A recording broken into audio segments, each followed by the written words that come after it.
His bathroom flooded, forcing the young tenant into his older landlord's guest room.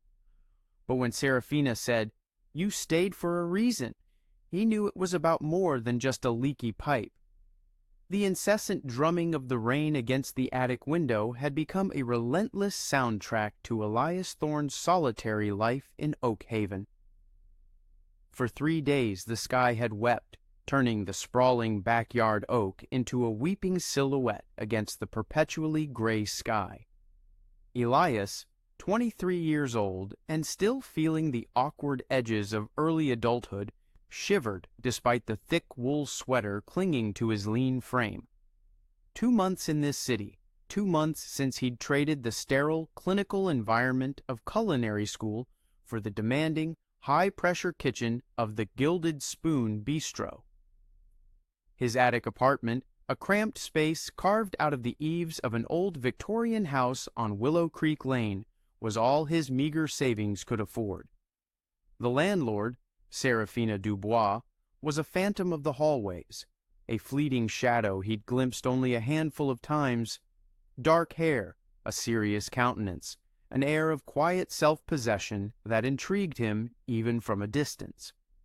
His current dilemma, however, was far from ethereal. The bathroom, usually a utilitarian cubicle, was now a minor aquatic spectacle. Water, clear and cold, was cascading from the antique light fixture embedded in the ceiling, a theatrical torrent that mocked the storm outside. He'd wrestled with the main water valve to his apartment, placed every available bucket, and even made a panicked, apologetic call to a plumber who, with a dismissive sigh, had informed him he was fully booked until morning. With a frustrated groan, Elias ran a hand through his perpetually damp, dark curls. There was no escaping it. He had to face the landlord. The descent down the narrow, groaning stairs was an exercise in trepidation. Each creak of the ancient wood seemed to amplify the silence of the house below, a silence broken only by the persistent whisper of the rain. The air grew warmer with each step, carrying a faint, sweet scent of something floral, layered with the comforting aroma of old wood. He hesitated at the heavy oak door that separated his attic world from the main house, its intricate carvings a silent barrier.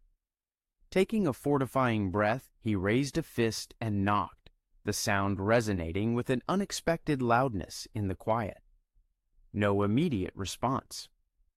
He waited, the seconds stretching into an uncomfortable eternity, then knocked again, a little more insistently this time. The faint, light scuff of footsteps approached from within, growing steadily closer. The door opened slowly, revealing Serafina. She stood framed in the dim light of the hallway, a woman he judged to be in her late 30s, perhaps 38 or 39, her dark hair gathered loosely in a slightly untidy bun that somehow softened the elegant sharpness of her cheekbones.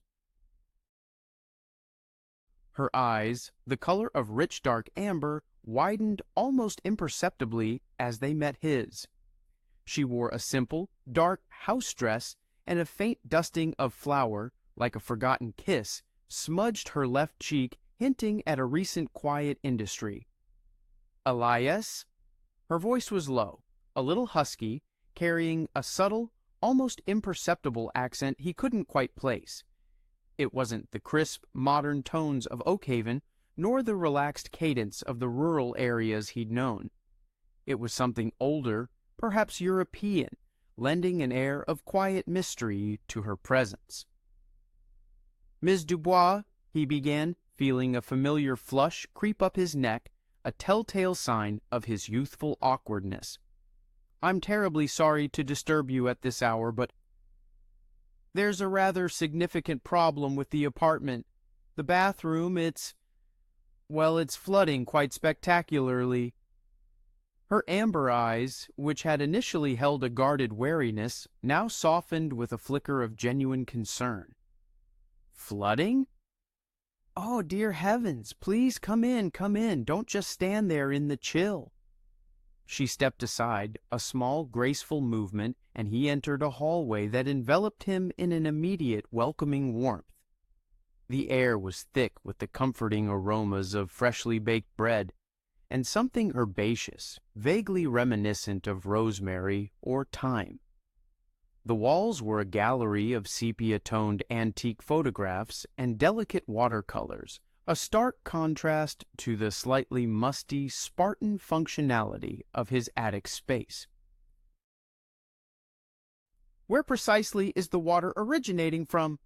she asked, her voice calm, but her movements already purposeful, as she turned and began to ascend the stairs towards his apartment. "The light fixture, bizarrely enough," he explained, trailing behind her.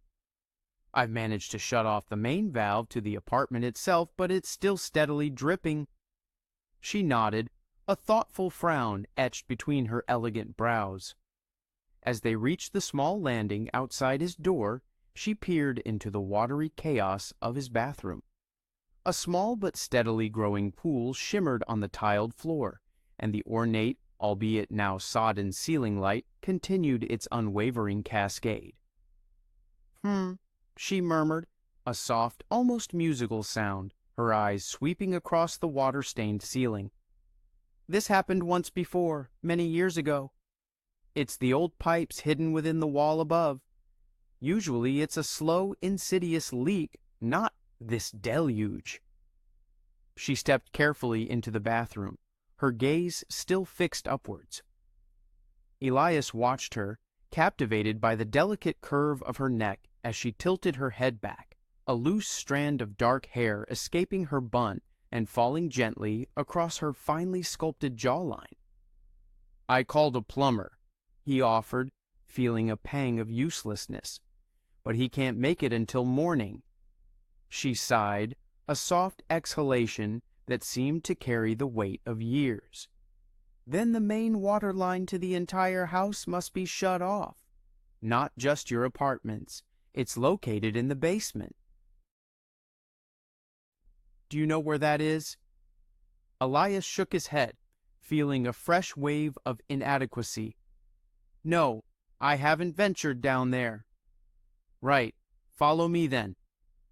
She turned and led the way back down the stairs, past the inviting warmth of the main floor, towards a heavy, unmarked door at the very end of the hallway. It blended seamlessly with the wall, almost hidden. She produced a small, tarnished brass key from a pocket in her dress, its metal glinting faintly in the dim light, and inserted it into the lock. A low click echoed in the silence as she turned the key, and a wave of cool, earthy air wafted out as she pulled the door open. The basement was a vast, cavernous space, poorly lit by a single bare bulb hanging precariously from a frayed wire, casting long, distorted shadows. The air was thick with the scent of damp earth and something vaguely metallic like old tools. Cobwebs, thick and ghostly, hung like ancient draperies, and shrouded forms, clearly old furniture, stood like silent, spectral sentinels. Serafina moved through the cluttered space with a surprising ease, her footsteps light despite the worn, uneven flagstones. Elias, feeling a little disoriented in the gloom, stumbled once, his foot catching on a loose stone. "Careful," she murmured, without even turning, as if she possessed an uncanny awareness of his every move, his every misstep. She stopped in front of a tangled network of ancient pipes and rusted valves. "This one here," she said, her slender finger pointing to a large, heavily oxidized handle.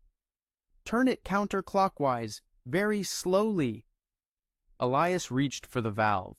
His fingers brushed hers briefly, a fleeting, unexpected spark arcing between them, a tiny jolt that surprised him. She didn't react, her gaze fixed intently on the valve. He gripped the cold, unforgiving metal, and, with a grunt of effort, began to turn. It resisted at first, groaning like an ancient beast, then slowly and reluctantly began to give way. The faint, persistent hum of the pipes above them died down, replaced by an unsettling, almost profound silence. "That should do it," she said, her voice a little softer now that the task was accomplished. "It will take a while for the water in the pipes to drain completely, but the active flow should cease." They stood there for a long moment in the hushed stillness of the basement, the only sound the distant, muted drumming of the rain outside. The air around them felt thick, heavy with unspoken things. Elias became acutely, almost painfully, aware of her proximity, the subtle, comforting scent that emanated from her. A delicate blend of flower and something he still couldn't quite identify, something warm and earthy, like freshly tilled soil. "Thank you, Ms. Dubois," he said, the words feeling utterly inadequate to express his gratitude. "I truly appreciate your help." She turned to face him then, and in the dim, bare light of the single bulb, her amber eyes seemed to glow with an inner luminescence. There was a newfound softness in them, a hint of something fragile, something deeply vulnerable that he hadn't noticed before.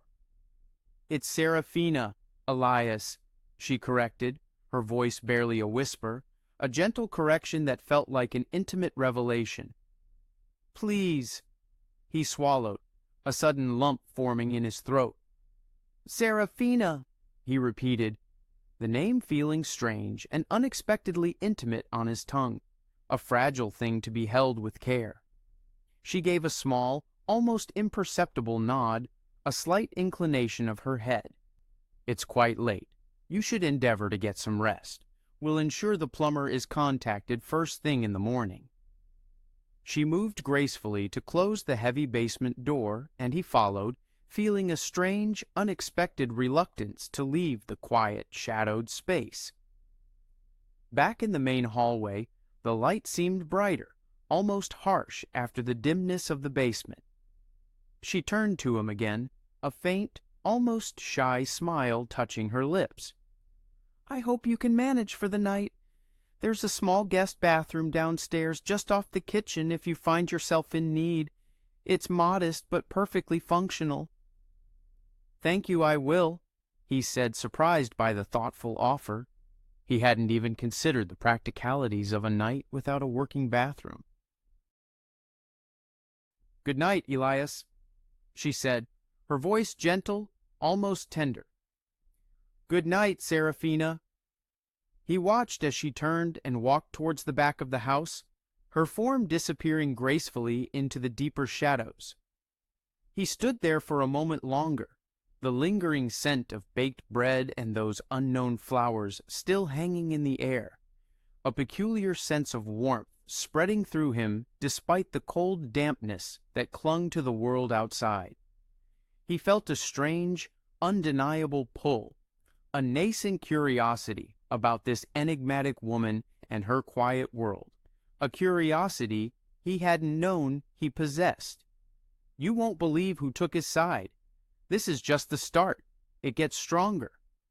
The morning sun, though still hesitant, had managed to break through the persistent clouds, leaving behind a world sparkling with fresh, clean moisture.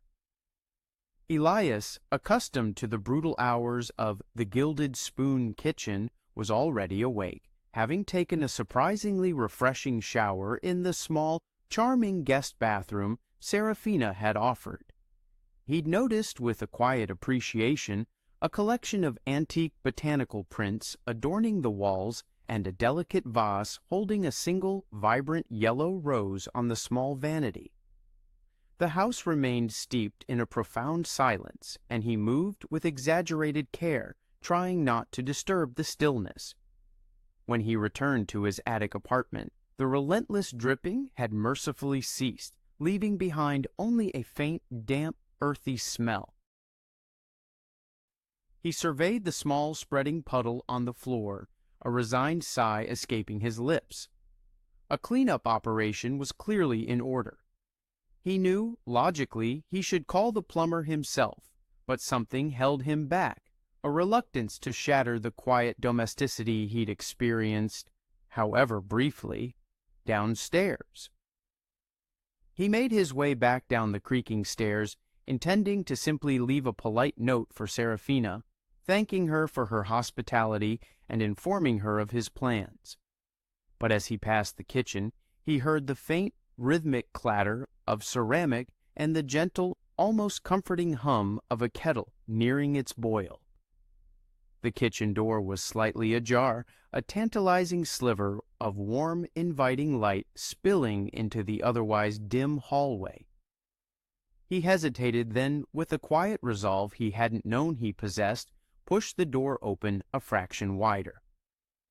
Serafina stood at an old farmhouse-style wooden table, her movements strong and rhythmic as she kneaded a large mound of dough. Her sleeves were rolled up to her elbows, revealing slender, elegant forearms, and her dark hair was once again pulled back, though a few rebellious strands had escaped to frame her face. She was humming a soft, tuneless melody, her expression lost in a quiet, almost meditative concentration. The kitchen itself was bright and airy, filled with the intoxicating aromas of fresh yeast and richly brewing coffee. She looked up as he entered, her hands still dusted liberally with flour. Elias. "Good morning." Her voice was soft, calm, devoid of any surprise or alarm. "Did the water finally cease?" "Good morning, Serafina," he replied, feeling an unexpected sense of ease settling over him in her presence. "Yes, completely. Thank you. I was just about to call the plumber, but I wanted to make sure everything was all right down here first." "It's good that it stopped," she said, pushing a section of dough away from her with a gentle, practiced motion. "The plumber is still coming, though, just to be safe. I took the liberty of contacting him quite early this morning. He should be arriving by 10. She wiped her hands meticulously on a clean linen dish towel and gestured towards a steaming mug perched on the counter. "Coffee? I've just brewed a fresh pot." "I'd love some, thank you," he said, genuinely surprised by the casual invitation, a gesture of unexpected warmth. He walked over to the counter, the rich, earthy aroma of the brew filling his senses. He took the mug she offered, the ceramic warm and comforting against his chilled fingers. "Sit," she invited, indicating one of the sturdy wooden chairs at the kitchen table. He sat, feeling a little awkward in the unfamiliar domestic setting, yet strangely content. She returned to her dough, kneading it with a practiced, almost hypnotic rhythm. The silence that settled between them wasn't uncomfortable.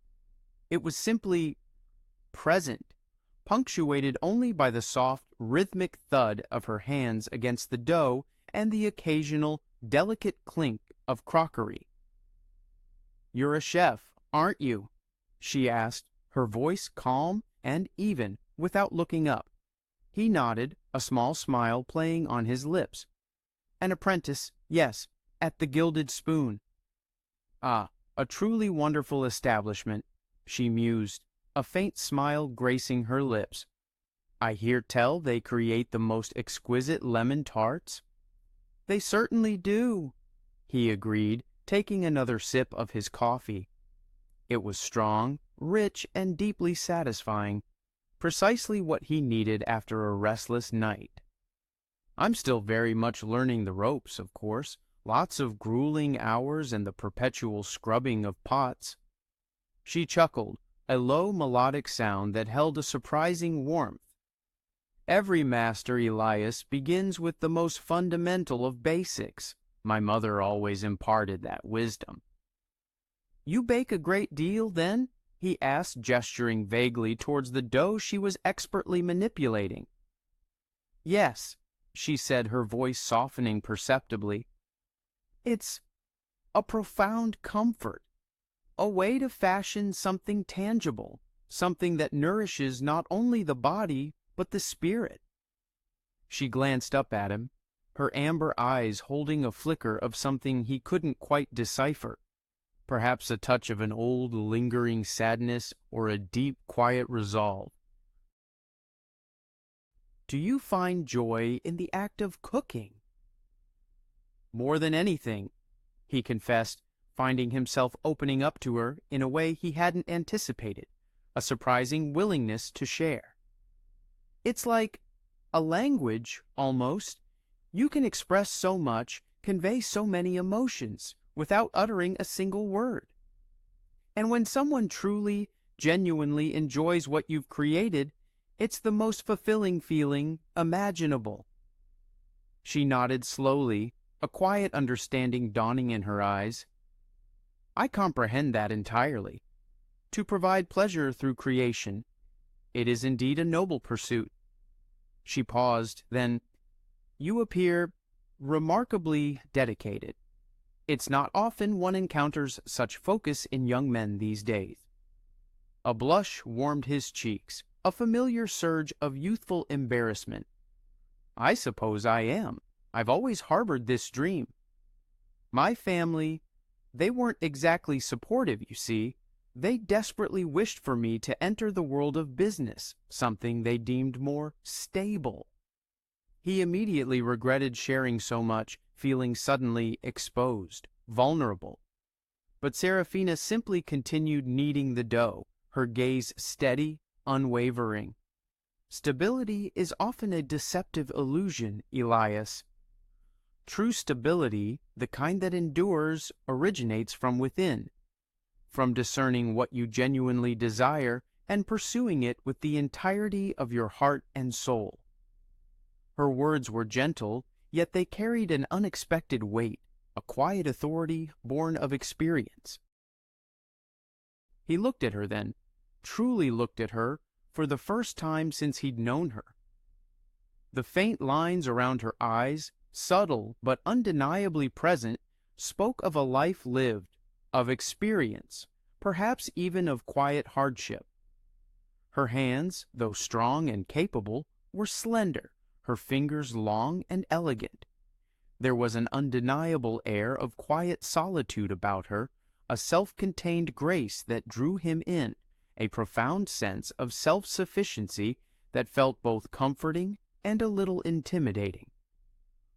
The plumber arrived promptly at 10 o'clock, a burly man named Mr. Abernathy, clad in perpetually grease-stained overalls and sporting a perpetually grim expression. Serafina, with her quiet dignity, led him upstairs while Elias watched, feeling curiously like an intruder in his own rented space. He retreated back to the warmth of the kitchen, finishing his coffee and meticulously tidying up the small mess he'd made. When they returned downstairs a short while later, Mr. Abernathy was shaking his head slowly, a look of professional disapproval etched on his face. "It's the main stack, ma'am. Old cast iron, corroded in several spots. One of the joints up there is completely shot. It'll need to be entirely replaced, not a small undertaking by any means." Serafina listened patiently, her expression unreadable, betraying no emotion. "How long do you anticipate this will take, Mr. Abernathy?" "At least 2 full days, ma'am, possibly 3. And the water to the entire house will have to be completely shut off for the majority of that time while we cut out the old section and install the new. You'll be without water, ma'am," he reiterated, scratching his chin thoughtfully. Elias's stomach dropped. No water. For days. He was already barely managing in the cramped confines of the attic apartment. The thought of being without basic amenities filled him with a quiet dread. Serafina turned to him then, her amber gaze meeting his. "Elias, I am profoundly sorry about this unexpected inconvenience. This is entirely unforeseen." "It's all right, Serafina," he said quickly, though a wave of low-grade panic was beginning to rise within him. I'll figure something out." "There's no figuring it out, not truly," she said, a faint frown creasing her brow. You cannot possibly live without water for days on end. I possess another guest room downstairs, a considerably larger one with its own ensuite bathroom. It is not currently rented out. You are entirely welcome to stay there until this unfortunate matter is resolved. It is truly the very least I can offer." Elias stared at her, dumbfounded by the sheer generosity of her offer. Oh, Seraphina, you really don't have to—" "Nonsense!" she interrupted gently, her voice firm but devoid of any harshness. "It is my responsibility. This house is ancient, and regrettably, things break. Besides," she added, a hint of something he couldn't quite place flickering in her eyes, something akin to a quiet determination, "you are my tenant, and it is only right." He found himself nodding, unable to formulate any coherent protest. The thought of living in a proper room, with a private bathroom, however temporary, was overwhelmingly appealing, despite the awkwardness of the situation. "All right," he said, a strange mix of profound gratitude and burgeoning apprehension swirling within him. "Thank you, I truly appreciate it." "Good," she said, a small genuine smile finally touching her lips. "I shall go and prepare it for your comfort immediately. Mr. Abernathy, when can you commence the repairs?" "Tomorrow morning, first thing," the plumber replied, already diligently making notes on a worn pad. As Seraphina walked away, a strange, undeniable tightening gripped Elias's chest. He was moving into her house, into her world, for the foreseeable future. The already blurred boundaries between landlord and tenant, between stranger and acquaintance, were about to become even more indistinct, more intertwined. Everything is heading toward a finale you can't shrug off. What she does now will leave a mark on him forever. The guest room Seraphina had offered was a revelation, far exceeding anything Elias could have possibly imagined for a temporary dwelling. It was a remarkably spacious chamber, boasting soaring high ceilings and grand, tall windows that overlooked a vibrant, almost wild, overgrown garden. The decor was an exquisite blend of understated elegance and lived-in comfort, a harmonious mix of antique furniture and soft, inviting fabrics that spoke of quiet history. A majestic four-poster bed, draped with a rich dark blue quilt, stood as the undeniable centerpiece of the room. The ensuite bathroom was equally luxurious, featuring a gleaming clawfoot tub and ornate brass fixtures that shone with a muted warmth. He felt as if he had inadvertently stumbled into a forgotten, opulent wing of a grand old estate rather than merely transferred from a cramped attic. He carried his meager belongings downstairs, feeling a surge of youthful embarrassment as he set his worn duffel bag onto the plush, Persian-style rug. Seraphina, surprisingly, was waiting for him, leaning casually against the doorframe, a small, knowing smile playing on her lips. "Do make yourself at home, Elias," she said, her voice soft, almost a whisper. "There are fresh towels neatly tucked away in the cabinet, and if you should find yourself in need of anything at all, please do not hesitate to let me know." "Thank you, Seraphina," he mumbled, feeling the familiar heat creep up his neck, a telltale sign of his awkwardness. It's really far too much. You are truly too kind." "It is simply hospitality, nothing more," she replied, pushing off the doorframe with a graceful movement and walking further into the room. She ran a slender hand over the dark polished wood of an antique dresser, her touch almost a caress. "This room, you see, once belonged to my grandmother. She held a profound affection for the garden view." Her voice grew softer then, tinged with a faint, almost imperceptible melancholy. "She passed away some years ago." He stood awkwardly, feeling a sudden pang of sympathy, unsure how to properly respond to such a quiet, personal revelation. The air in the room suddenly felt heavy, laden with unspoken grief, a palpable weight of absence. He could almost feel her pain, a quiet, lingering ache that resonated deeply in the silence that followed. "I am truly sorry to hear that," he said finally, his voice hushed. She turned to him then, her amber eyes meeting his. "Thank you. It was a long time ago, but some absences, Elias, never truly fade. They simply become a part of the landscape of one's life." She gave a small, almost imperceptible shake of her head, as if gently dismissing the somber thought. "Anyway, I shall leave you to settle in comfortably. Dinner will be served around 7 o'clock, if you would care to join me. I am preparing a beef bourguignon." His eyes widened slightly at the mention of the classic French dish. "That sounds utterly incredible. I would genuinely love to." "Good," she said, a small, genuine smile replacing the fleeting sadness on her face. "I shall see you then." She left the room, her footsteps light and soft, leaving him alone in the quiet, elegant space, a sense of anticipation blooming in his chest.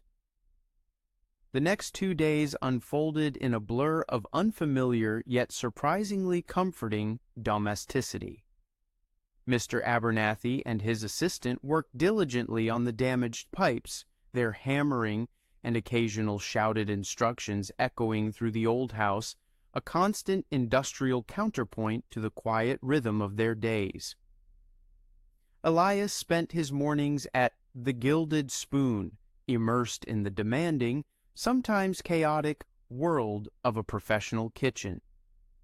His afternoons and evenings, however, were spent back at Seraphina's house, a stark contrast to his usual solitude.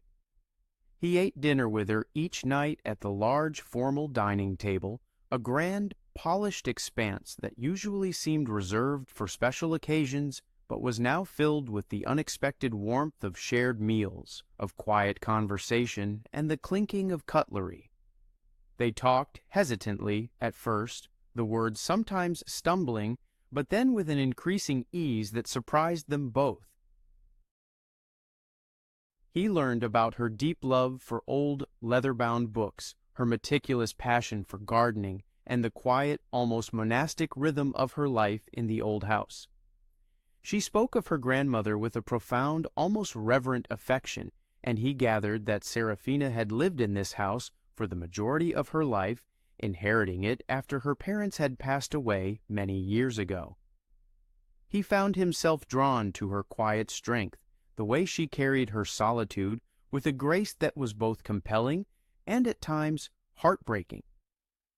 In turn, he found himself sharing his own story, his burgeoning dreams of one day opening his own small, artisanal bakery, the relentless challenges of his apprenticeship, and the quiet loneliness that sometimes gnawed at him despite his ambition and youthful drive.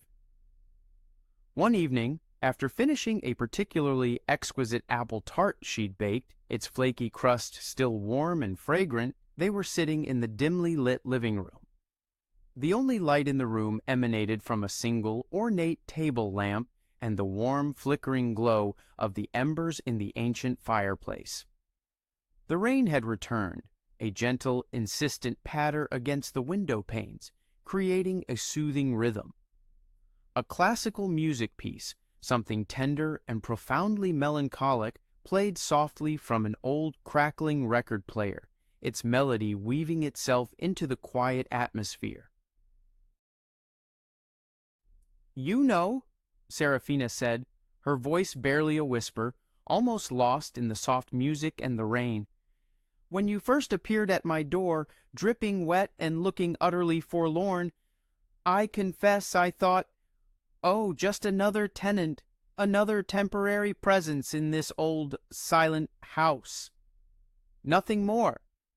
She paused, her gaze fixed on the mesmerizing dance of the flames within the fireplace, as if seeking answers there.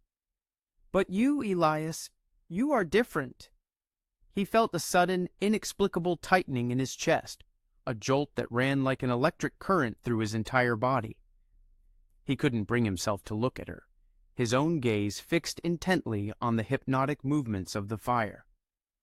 He was acutely aware of her presence beside him on the antique sofa, the subtle, almost intoxicating scent that emanated from her. A delicate blend of old books and that indescribable floral note that had become so familiar, so strangely comforting. "How so?" he managed to ask, his voice unexpectedly hoarse, a little strained. She turned her head slowly, gracefully, her amber eyes meeting his. In the dim, ambient light of the room, they seemed to hold an infinite depth, a profound understanding that transcended mere words. "You stayed, Elias, not merely in the confines of this house, but you stayed for a reason. A reason that perhaps neither of us fully understood until now." Her words hung in the quiet, rain-kissed air, a delicate, fragile bridge constructed of unspoken emotions and shared vulnerability. He felt a profound tremor run through him, a slow, dawning realization that was both terrifying in its implication and exhilarating in its truth. He understood, with a sudden, startling clarity, what she wasn't saying aloud, what her eyes, her quiet presence, her subtle gestures had been communicating to him all along. It was a shared loneliness, a silent, profound acknowledgement of a connection that defied all logic, dismissed the age gap between them, and transcended the very conventional nature of their relationship as landlord and tenant. He finally looked at her, truly looked, and in that moment he saw the raw vulnerability in her eyes, the quiet, almost aching emotion that she usually kept so carefully, so fiercely hidden. Her lips were slightly parted, a silent, unspoken invitation, a tender plea. He felt an undeniable, magnetic pull, a deep yearning that echoed from the very core of his being. All the unspoken glances exchanged across the dining table, the lingering moments of quiet companionship, the comfortable, understanding silences, they all converged, coalesced into this one poignant, undeniable moment. He reached out, his hand trembling almost imperceptibly, and gently covered her hand where it rested, still and elegant, on the rich fabric of the sofa cushion, his fingers gently curving around hers. Her skin was warm, soft, yielding against his touch. She didn't flinch, didn't pull away, didn't even stir. Her gaze remained locked with his, an unspoken question hanging in the air, met with an equally silent, profound acceptance. In that quiet living room, with the soft, persistent patter of the rain outside, and the old record player spinning its melancholic tune, something shifted irrevocably between them. The very air between them hummed with an almost palpable electric energy. It was no longer about landlords and tenants, about age, or the constraints of circumstance. It was simply about two souls, adrift in their own quiet pains, finding an unexpected, profound harbor in each other's presence. He didn't speak a single word. She didn't speak either. But in that resonant silence, everything, absolutely everything, had irrevocably changed.